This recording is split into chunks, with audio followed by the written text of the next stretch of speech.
Graças a Deus. Tem um calor já. É.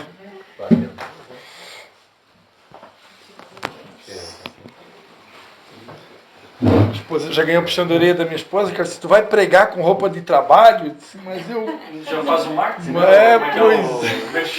Eu faço a minha propaganda. Aleluia.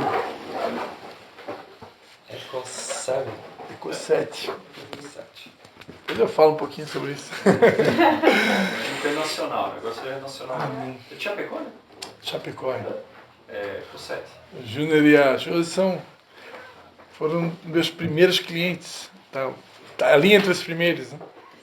Mas também se vocês querem falar mais alguma coisa aí, não sei como é que é o tempo aqui de duração, se vai até meia-noite, 1 da manhã. Só para fazer um teste. Só para fazer um teste. O pastor estava ministrando louvor, principalmente agora os 2 últimos, né?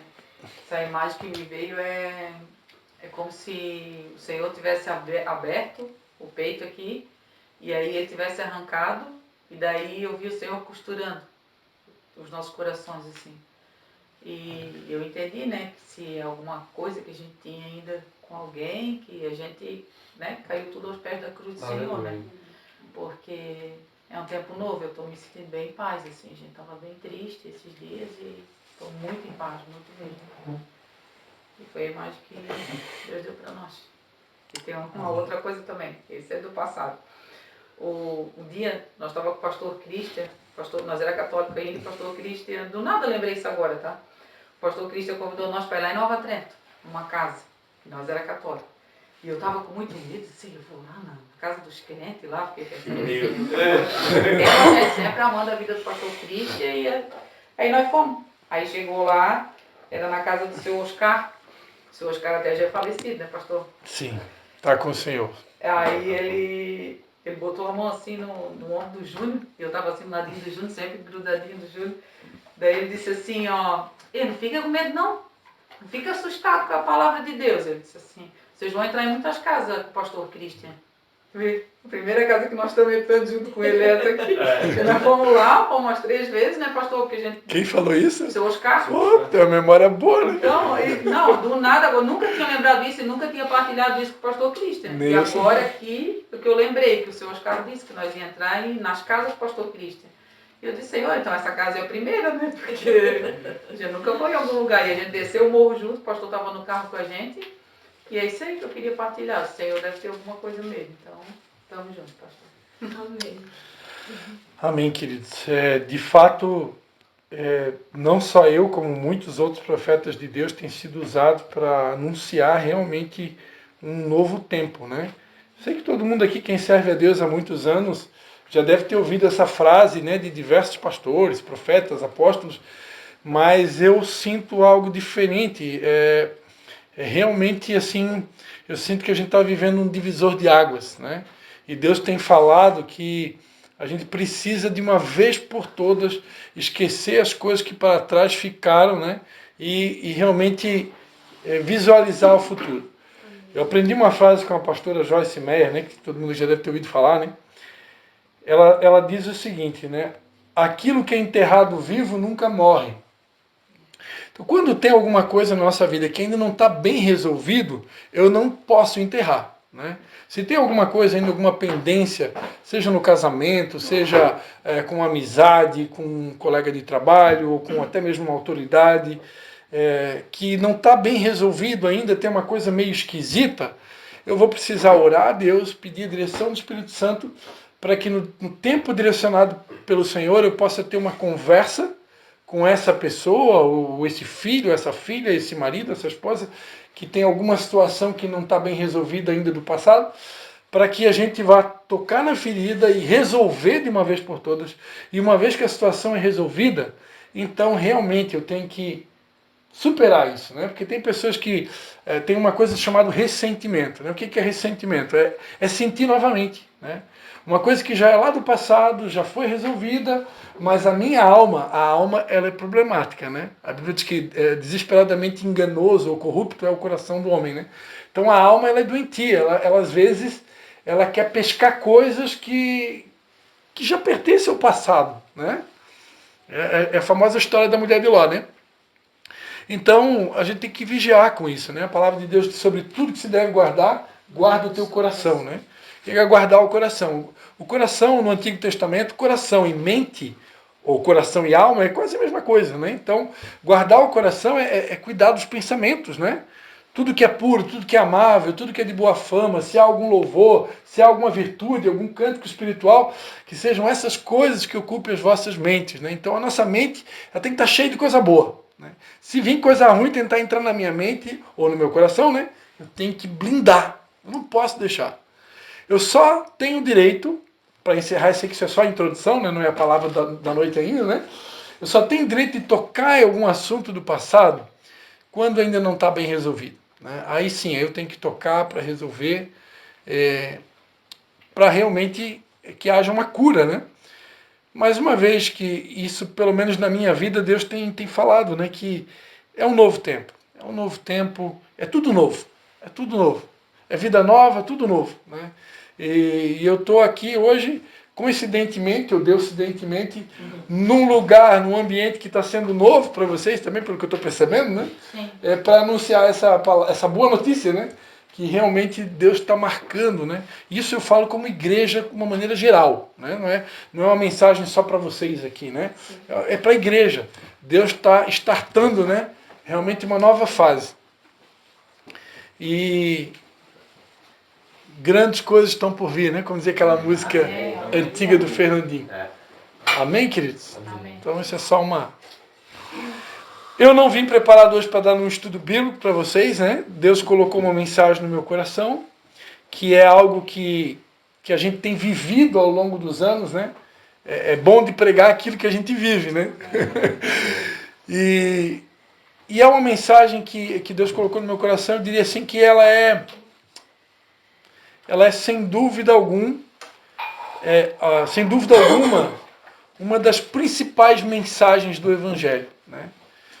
Se houver uma outra oportunidade e houver um direcionamento de Deus, né, para a gente trazer um estudo para vocês, aí a gente vem preparado para isso, né? Hoje não vai ser bem um estudo, vai ser uma mensagem mesmo, né? Vai ser uma pregação, né?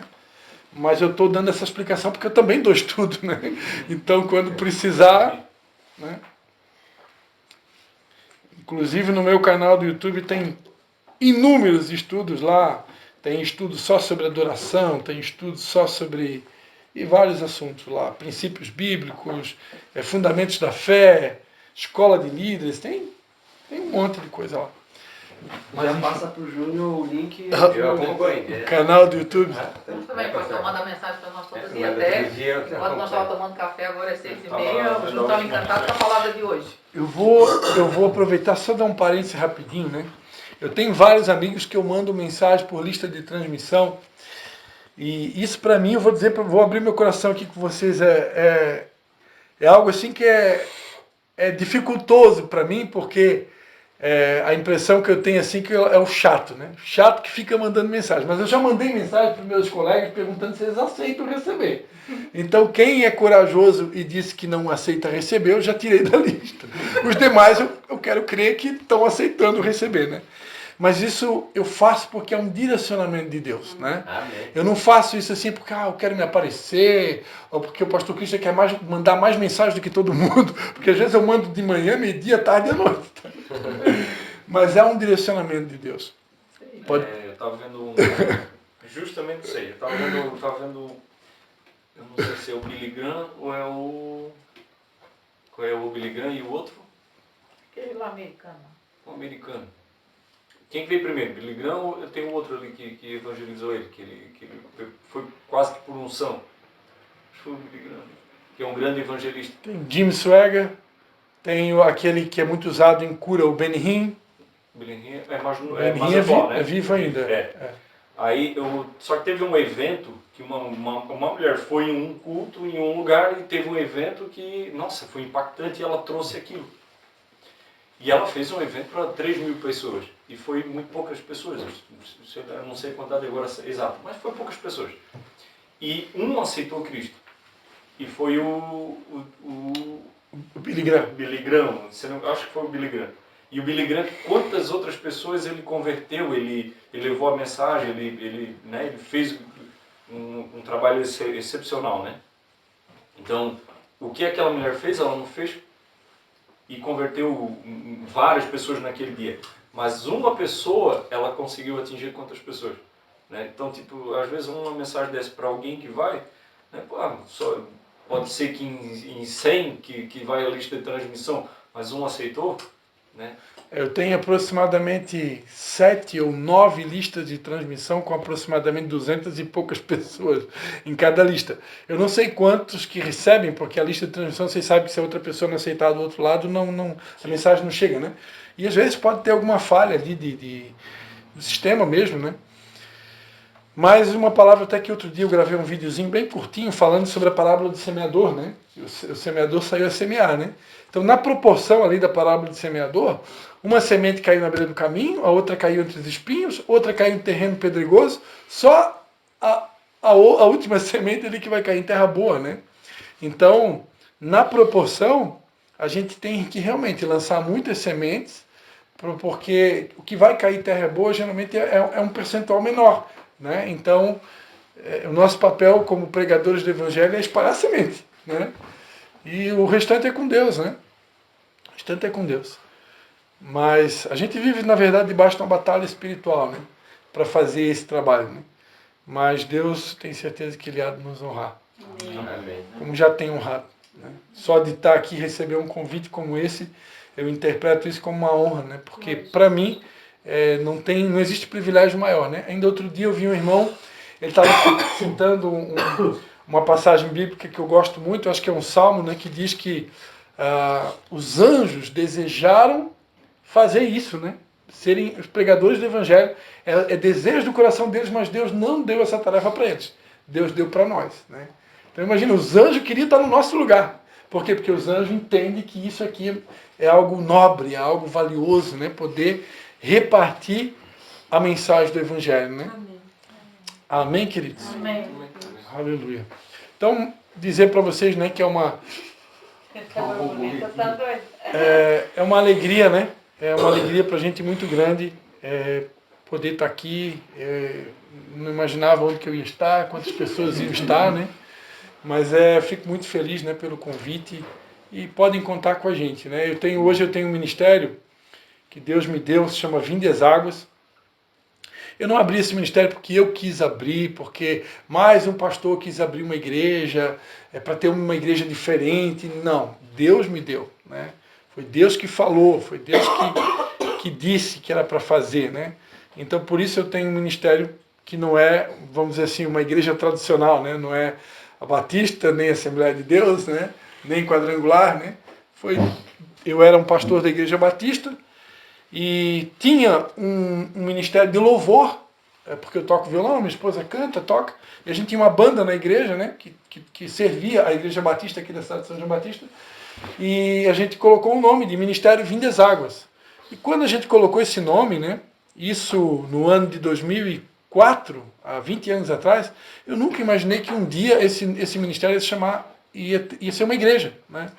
E aí no dia 7 de setembro, há aproximadamente 10 anos atrás, esse ano, 7 de setembro, vai completar 10 anos, aí Deus nos deu o direcionamento de registrar, né? Estatuto, ata, registrar no cartório, registrar a marca, e a gente foi lá e registrou, por uma direção de Deus, né? Então, só tô dando... E o Ministério Vinde às Águas, ele nasceu realmente com esse intuito de servir outros ministérios, né? Não sei se todo mundo aqui sabe que ministério e igreja é um pouquinho diferente, né? É a mesma coisa, né? Porque nós somos a igreja, né? A igreja somos nós, mas o ministério ele nasce com o intuito de servir, né? Então eu estou aqui para servir, né? Eu estou aqui igual pinto no lixo, né?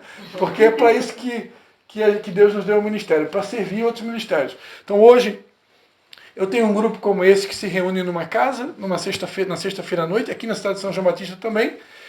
Nos sábados eu sirvo a igreja dos meus pais na cidade de Tijucas, eles têm uma igreja lá. No domingo, os meus pais também têm uma igreja em Canelinha, também sirvo lá em Canelinha. Aí eu sirvo dando aula de estudo bíblico, eu sirvo tocando violão e eu sirvo pregando, né? E eu sirvo pregando nos pequenos grupos, que eles têm vários grupos, vários não, mas tinha mais, né? Agora tem menos. Tem grupos desse aqui também na cidade de Canelinha e na cidade de Tijucas. Então, e de vez em quando a gente recebe um convite para pregar em alguma igreja, para tocar violão, e onde a gente é chamado, geralmente a gente vai, né? Até hoje Deus nunca me disse, não vai lá. Por enquanto ainda não aconteceu, essa experiência eu ainda não tive, né? Tomara que nunca tenha. Nós ficamos lá na Igreja Batista de 2004 até 2014, por coincidência, né, cara? O Eduardo foi apresentado lá. Amém. Vocês eu já conhecia, né? Eu só não lembrava o nome e tal. Né? Saiu de lá, a gente disse, meu Deus, essa igreja não é mais a mesma. Todos os pastores que a gente gostava de cantando, que tinha louvor junto, né? E o pastor Michael também. Sim. É o Alex. E o outro, aquele da igreja Pedestal. É Pedestal, né? Então é isso. Saiu tudo quase de uma vez só. E a gente ficou assim, meu Deus, essa igreja tá vazia. São experiências, né, da nossa história, né, que todos aqui devem ter as suas experiências, né? A gente, quando vem para Jesus, a gente faz os nossos planos, né? Eu admiro muito, assim, pessoas que, tipo, estão na mesma denominação há 10, 15, 20 anos. Eu admiro demais essas pessoas, né? E eu gostaria de ter tido essa história também. Mas, infelizmente, as coisas não são como a gente planeja, né? Tem coisas que vão além dos nossos limites, das nossas limitações, dos nossos planos. E a verdade é, como a gente já falou aqui no começo, Deus faz tudo novo, né? Então, hoje a gente está aqui para falar de coisa boa. E eis que tudo se faz novo, né? Mas a palavra que Deus colocou no meu coração é um pouquinho diferente. Não é nada novo, né? Mas é isso que veio forte no meu coração quando eu estava orando, pedindo a Deus. Eu faço sempre aquela oração de Jesus, né? A Bíblia diz que o filho só pode fazer o que vê o pai fazendo, né? Então, essa é uma oração que eu faço todo dia. Senhor, mostra-me o que tu estás fazendo hoje, né? E quando eu fiz essa oração, veio no meu coração uma palavra. Se você quiser abrir Evangelho de Lucas, capítulo 14. Evangelho de Lucas, capítulo 14. Que vai ler a partir do versículo 25.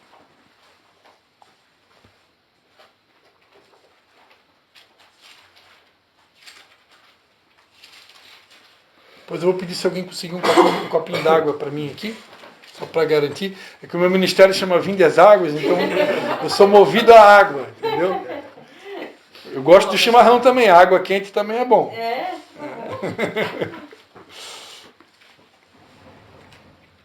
Eu não convidei a minha esposa para vir aqui me acompanhar hoje, ela acabou de chegar do trabalho, porque eu estou recebendo meu sogro, a partir de hoje ele é o meu novo hóspede, ele se mudou para minha casa. Tivemos que tomar uma decisão muito difícil na nossa família. Foi colocar a nossa sogra no lar de idosos aqui na cidade, porque ela está com Alzheimer. É uma situação bem delicada mesmo. A história é bem longa, né? Depois a gente pode conversar isso nos bastidores, né? E aí o meu sogro está se mudando lá para minha casa. E onde tem muita coisa para mudar ainda, então a minha esposa do trabalho me deixou aqui e já foi para casa para ajudar ele no restante da mudança, né? Então, porque senão eu ia ter convidado ela para estar aqui com a gente também. Vocês iam conhecer a minha alma gêmea. Todo mundo achou aí? Lucas 14, 25. Amém. Posso ler? Então, as palavras que eu vou ler aqui são de Jesus, tá?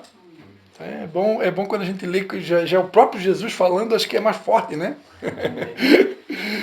Na verdade, toda a Bíblia é inspirada por Deus, né?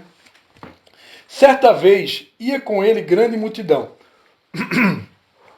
Voltando-se, disse-lhes: se alguém vier a mim e não aborrecer a seu pai e mãe e mulher e filhos e irmãos e irmãs e até mesmo a sua própria vida, não pode ser meu discípulo. Qualquer que não tomar a sua cruz e não vier após mim, não pode ser meu discípulo.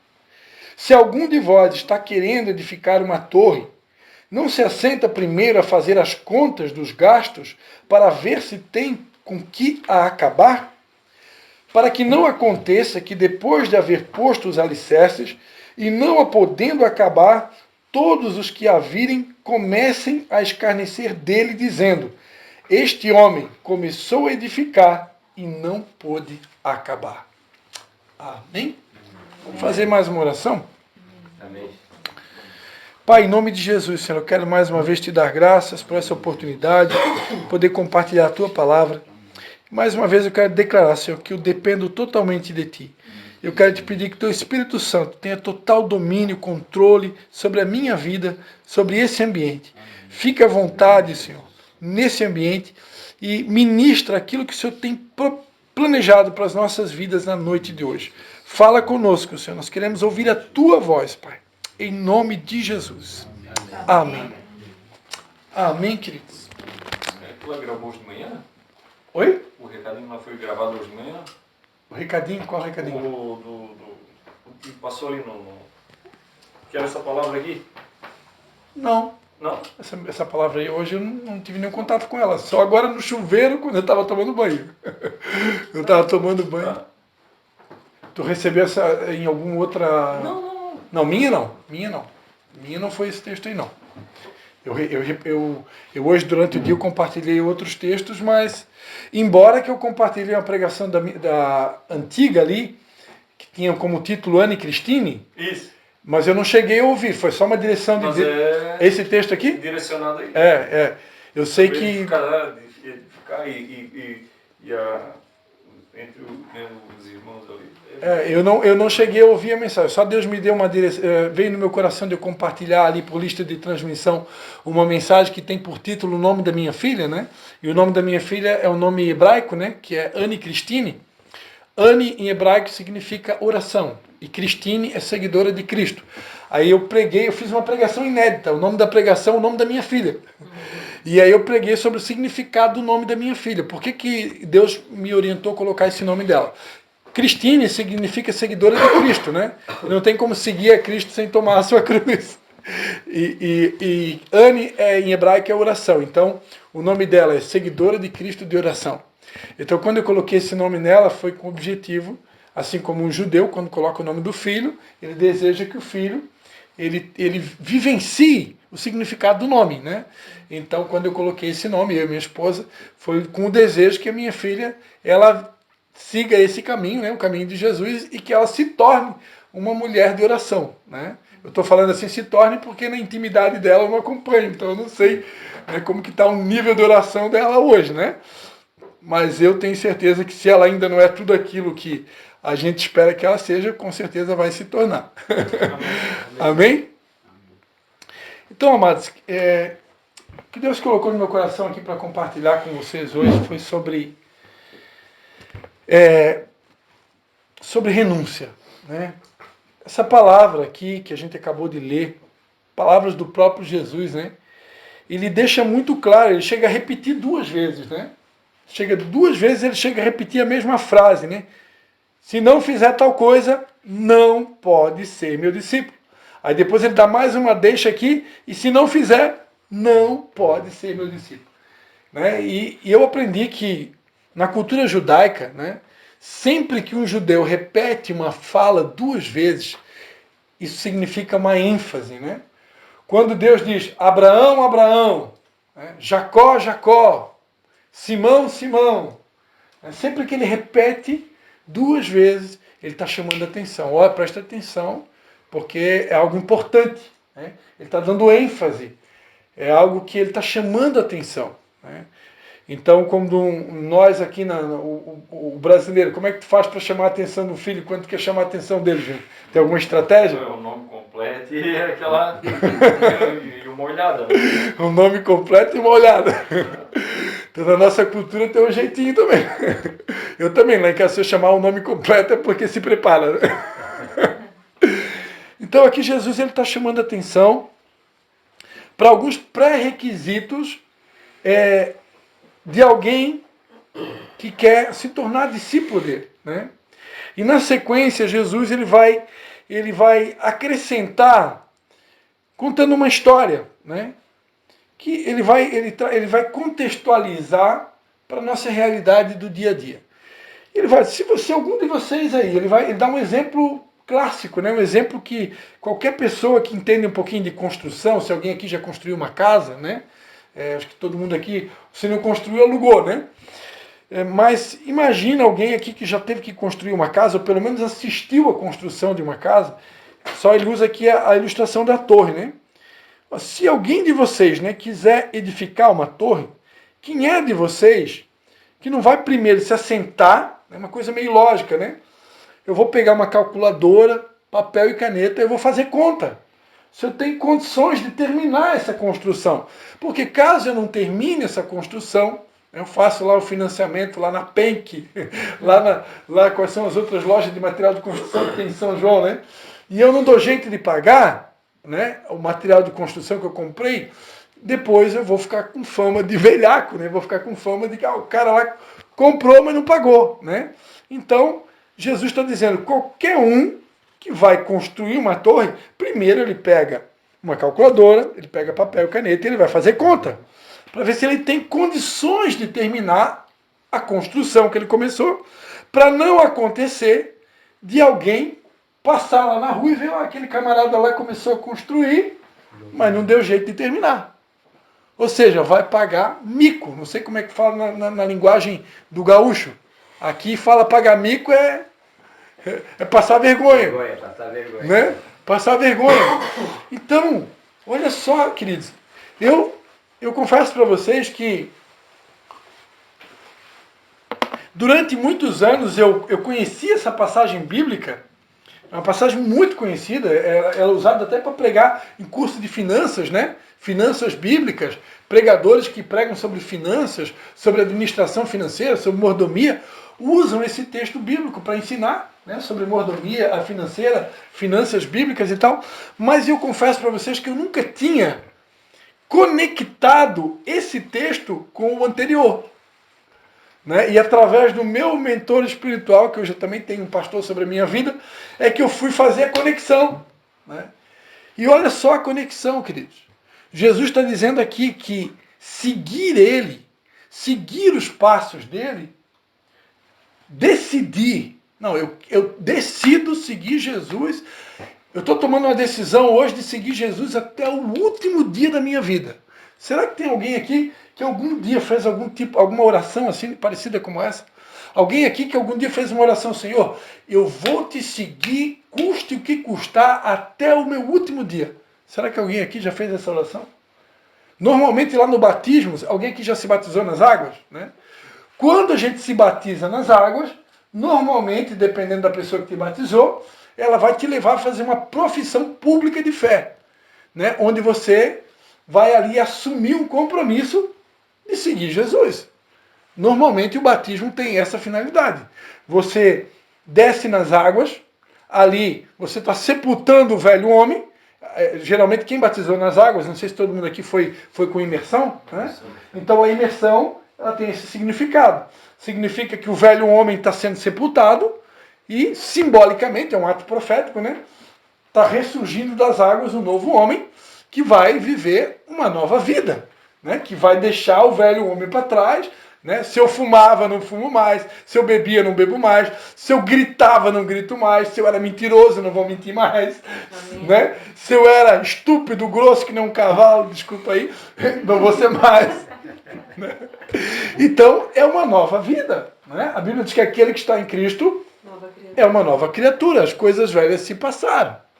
Então, teoricamente, né? Vou falar aqui teoricamente, porque na prática é só Jesus para nos dar graça, né? Teoricamente, deveria ser assim, né? Eu me batizei, o velho homem morreu naquelas águas, nasceu um novo, que agora assumiu um compromisso diante de Deus e de testemunhas de realmente viver uma nova vida e seguir os passos de Jesus até o fim. Amém? Vocês concordam comigo que esse deveria ser o normal de um cristão? Né? Mas tem aqueles cristãos que são mais fogo mesmo, fogo puro, que são, como é que é? Crente, como é que chama? Hoje em dia tem um ditado popular, crente raiz, né? O crente raiz diz que tem um Nutella e tem um raiz, né? Aí o crente raiz além de tudo isso, ele ainda faz uma oração lá no particular dele. Né? E quando chega no dia de Santa Ceia, ele repete a oração. Senhor, eu te seguirei. Ele faz igual a Pedro, né? Eu não vou te largar. Né? E eu não vou te negar. Que negócio é esse que alguém vai te negar 3 vezes? Eu não. De jeito nenhum. Todo mundo. Essa turma aí, ó. O Judas, o Tomé, o outro. Esse aí pode ser que vão tudo te negar mesmo. Mas eu não. É o Pedro, né? Então sempre tem o Pedro, né? O Pedro é aquele que não, eu vou contigo até o fim. Então é mais ou menos o que está acontecendo aqui nessa passagem. Essa passagem aqui, Jesus Cristo, não é uma mensagem lá do começo da caminhada de Jesus. Lá no começo, quando Jesus chama os discípulos, ele faz o convite do vinde a mim. Né? O vinde a mim é uma oração para novato. Né? O vinde a mim é um convite para crente que está começando a caminhada. Né? É para quem está dando o primeiro passinho. Né? Vinde a mim, como estás? Vem com pecado, vem com sujeira, vem com vício, vem com tudo. Pode vir. Pode vir. Nesse caso aí, a porta ela é larga. Né? E eu até uma vez Deus me deu uma ilustração, não sei se alguém aqui já teve a oportunidade, já está virando estudo já. Não sei se alguém já teve, não sei se alguém teve a oportunidade de já ver uma figura do tabernáculo de ouro, né? A morada do povo na travessia do deserto, lá eles faziam um tabernáculo, né? E ali eles ofereciam sacrifícios, alguém já viu? Aquele tabernáculo tinha uma porta enorme, né? Era a porta que dava acesso ao átrio. E um dia Deus me explicou por que aquela porta era larga. Né? Porque para vir para Jesus ela precisa ser larga. Para vir para Jesus é vir como você está. Para vir para Jesus, eu não posso botar um cadeado lá na porta da igreja. E não, meu irmão, primeiro você tem que se converter, você tem que nascer de novo, você tem que se arrepender de todos dos teus pecados, tem que mudar completamente, aí você vai vir, aí você pode frequentar a minha igreja. Isso não existe. Né? Isso é pastor que está precisando se converter, né? Nascer de novo. É o famoso religioso. Né? E o pior é que tem pastor que é tão religioso, que ele não deixa as pessoas nem entrar na igreja dele. Eu já fui assim, eu acho que já fui. Né? Mas Jesus, acho que depois de apanhar tanto, né? Então, a porta para quem vem, ela tem que ser larga. Mas depois que você entra no caminho, aí ela vai afunilando. Né? A pessoa vai se moldando, né? Ele é o oleiro, né? Ele é o oleiro. E ele vai nos convidar a uma grande aventura onde a gente vai ser moldado várias vezes. É isso aí. Pode complementar. Desculpa, eu acho que não tem nada de desculpa, pode falar. Cada um que quiser, né, se alguém quiser interromper, tá? Se alguém quiser interromper, pode interromper, não tem problema. O objetivo é que a gente cresça, né? Amém, pode. Mas a visão que eu tive do Evangelho um tempo aí atrás é justamente essa. Porque todo sempre se fala que a porta é estreita, o caminho, né? Tal. Não, a porta é larga, né? Para entrar, né? Para entrar ela é larga. Para entrar ela é larga. Ela precisa ser larga. O funil é a pessoa se moldando no meio do caminho, né? Mas é o oleiro que vai fazer esse trabalho, essa função. Não é que ela vai se estreitando e vai ficando difícil, mas é porque o oleiro vai trabalhando no barro e a gente vai se moldando para entrar nessa porta estreita. Se a gente for prestar atenção, tem no começo, quando Jesus chama os discípulos, ele diz, vinde a mim. Mais adiante ele vai dizer, vinde após mim. Né? Ou seja, a mudança de fase, é um novo estágio. Né? Então quando a gente tem bebezinho na fé, é o vinde a mim. Né? Vem, entra pelo caminho. Ele está mostrando o caminho.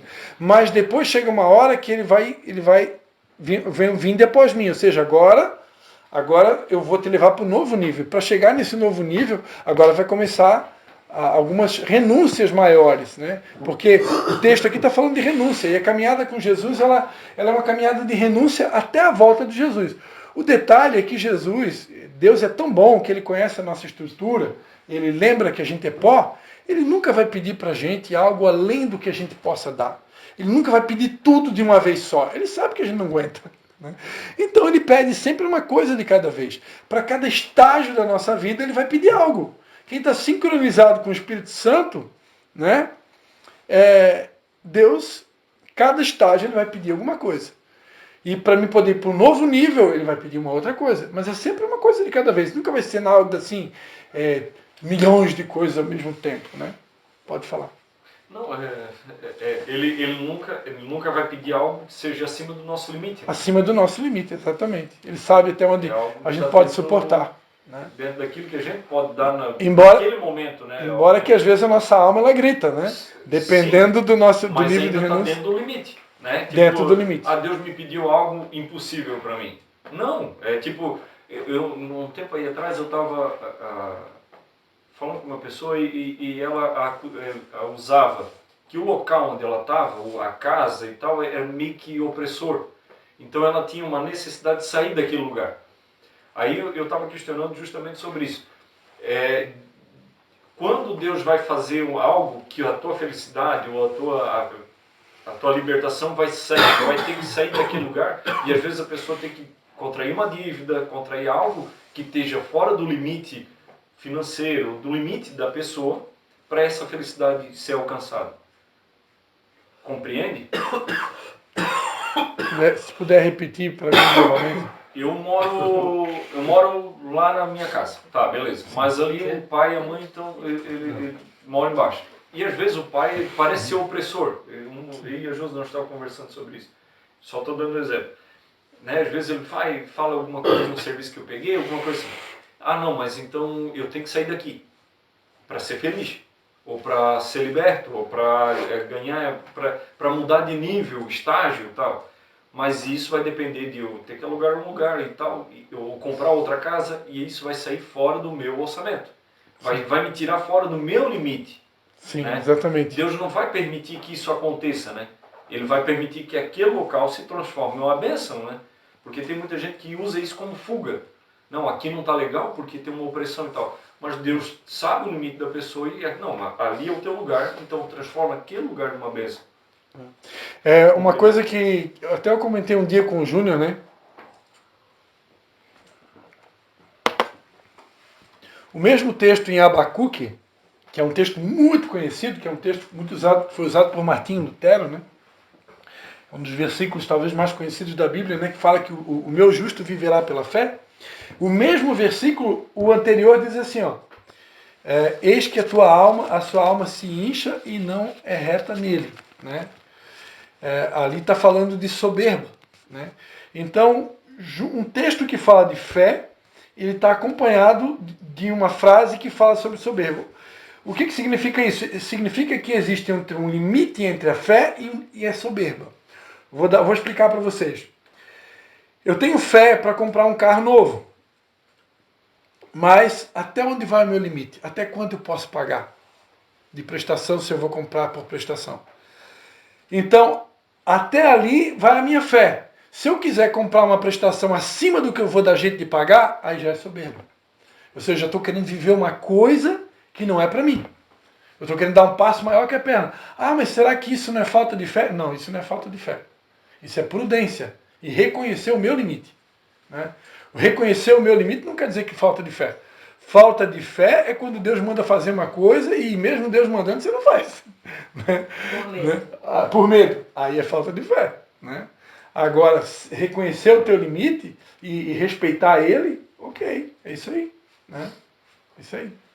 Isso está dentro do teu limite. Está dentro do teu limite. Deus te pede alguma coisa que está dentro do teu limite. Deus nunca vai pedir algo que eu não possa dar. Né? Ele conhece a nossa estrutura e sabe que eu suporto. Né?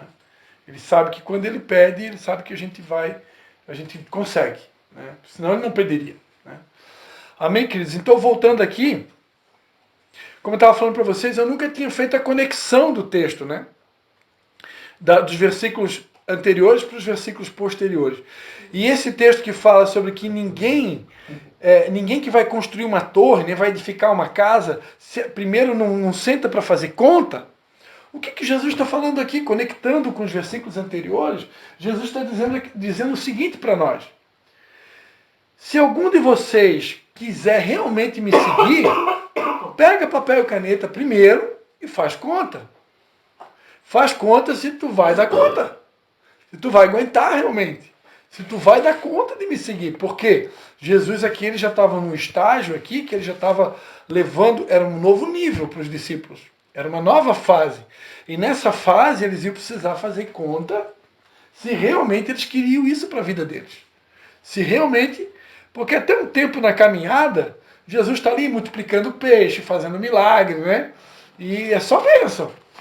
Mas vocês sabem que tem uma outra passagem bíblica, né? Que Jesus ele vai dizer, olha, quem não come da minha carne, quem não bebe do meu sangue, não tem parte comigo. E nessa hora aí, muitos discípulos abandonam ele. Na verdade, todos. Só ficou os 12. Aí onde Jesus, né, chega para Pedro e diz, e tu também quer ir também? Aí Pedro, não, para onde nós iremos se só tu tens as palavras de vida eterna? Então essa mesma situação que aconteceu ali com os discípulos de Jesus, ela se repete nos dias de hoje. De tempos em tempos, quando Deus quer nos levar realmente para um novo nível, ele começa a colocar a gente na parede. Ele começa, olha, eu tenho um novo nível para vocês. Daqui para frente é um nível de maturidade, é um nível de crescimento, é um nível onde vocês vão começar a experimentar coisas profundas, né? Eu preguei outro dia na célula sobre quando aquele homem, né, que representa um anjo de Deus, ele pega o profeta Ezequiel e começa a levar ele para dentro do rio, né? E aí as águas estão dando nos artelhos, né? E de repente ele leva mais fundo e ele mede. Aí as águas já estão nos joelhos. E ele leva mais fundo e agora as águas já estão dando nos lombos. E ele de repente leva para um nível mais fundo e já era um rio que ele não podia medir. Que eram águas que não davam mais pé. Então Deus ele quer fazer o mesmo com a gente.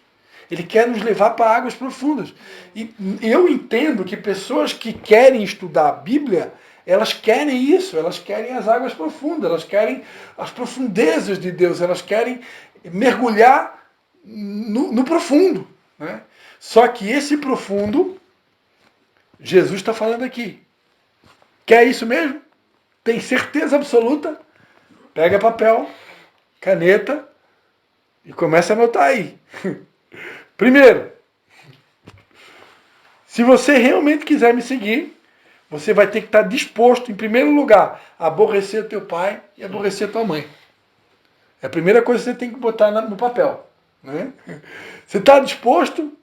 Em algum momento da caminhada você tem que tomar alguma decisão, tem que fazer alguma coisa, ou entrar em discordância com o teu pai e com a tua mãe, tem que olhar no olho dele e dizer, pai, mãe, eu te amo de coração, você é meu pai, você é minha mãe, eu aprendi que eu tenho que te honrar, e vou honrar até o meu último dia de vida, mas infelizmente, nesse ponto aqui, a minha palavra é não. Eu vou seguir esse caminho aqui, entendeu? Vai doer? Vai. Mas quem você quer seguir? Jesus? Quer seguir Jesus? Mas não para por aqui. Isso pode acontecer com a tua mulher, né? Ou com o teu marido. Tem momentos no casamento, né? Tem momentos, pode acontecer, tem momentos no casamento que a esposa, ela está vivendo uma fase que ela está no fogo puro. A mulher, ela está realmente sendo a mulher sábia, né? Ela está sendo aquela mulher que está incendiada, ela está cheia de paixão por Jesus, ela está buscando, ela está orando, ela está lendo a Bíblia, ela quer mais. Só que o marido deu uma esfriada, né? Então, vai dar choque? Vai dar choque. Vai ter atrito? Vai ter. Por quê? Porque um está frio, está meio morno, né? E a outra está pegando fogo. Às vezes é o contrário. Às vezes é o marido, né? O marido está cheio de fogo, ele quer mais de Deus, ele está buscando, ele já acorda de manhã, ele já vai para o quarto, ele quer orar. Só que a mulher puxa para trás. Não, é demais, virou fanático agora. Virou fanático agora, só quer Bíblia, igreja, coisa. Tá doido, pelo amor de Deus. Aí começa a puxar, né? Mulher devia ser feliz a Deus que o marido está querendo buscar a Deus, né? E se ele fosse álcool, se fosse droga, se fosse prostituição, se fosse pornografia, mas não, ele quer buscar Deus. E a mulher consegue puxar o freio ainda nesse marido. Vai entender o mistério, né? Mas acontece. Então isso gera conflito. Por isso que Jesus está dizendo aqui.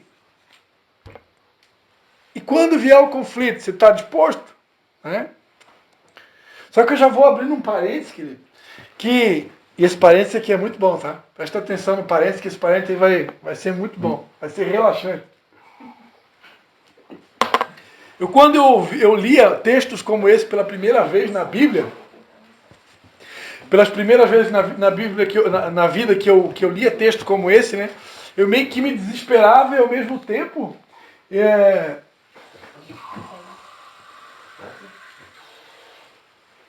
eu sempre fui uma pessoa que eu nunca questionei a Deus em nada do que Ele me pediu. Nada. Nunca, nunca, nunca, nunca.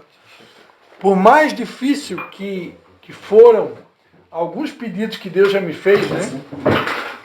Que ao longo dos anos,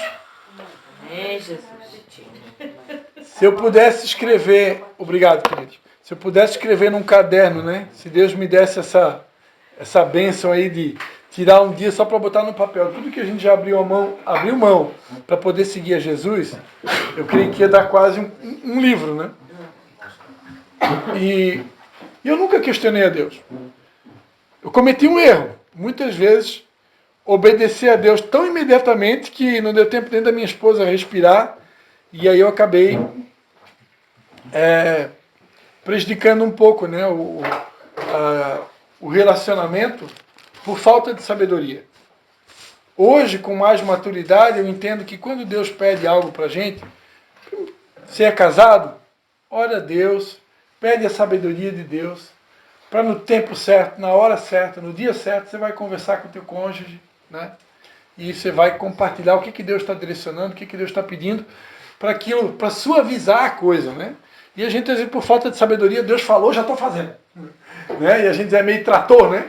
E aí vai passando por cima de tudo, né? Então, com o tempo, com a sabedoria, a gente vai entendendo que é verdade, o fardo de Jesus é leve, o jugo é suave. Ele não vai pedir nada para a gente que a gente não seja capaz de entregar. E se de repente no casamento para um é mais difícil do que para o outro, com a sabedoria de Deus, com um jeitinho, você conquista e todo mundo vai se submeter à direção de Deus para aquele momento, para aquela fase, porque Deus, Ele é um gentleman, né? Mas tem um embate? Tem um confronto? Tem. Mas eu posso pedir, o parênteses era esse, né? Eu posso orar a Deus pedindo sabedoria, que Deus nos dá sabedoria liberalmente, e aí aquilo que aparentemente, meu Deus, é uma cruz, né? Deus está me pedindo uma renúncia, meu Deus, essa renúncia é doída. Se eu pedir a sabedoria de Deus, né? Vai dar tudo certo, vai ser tudo tranquilo, e como a gente já falou aqui, a gente só está repetindo, Deus nunca vai pedir nada que a gente não possa, né, fazer. Mas para por aí, não. Eu tenho que estar disposto a aborrecer meus filhos, eu tenho que estar disposto a aborrecer meus irmãos, irmãs, e até a mim mesmo. E daí? Vai pegar ou vai largar? Tá disposto ainda? Né? Dou-lhe uma, dou-lhe duas, pensa bem, dou-lhe três, né?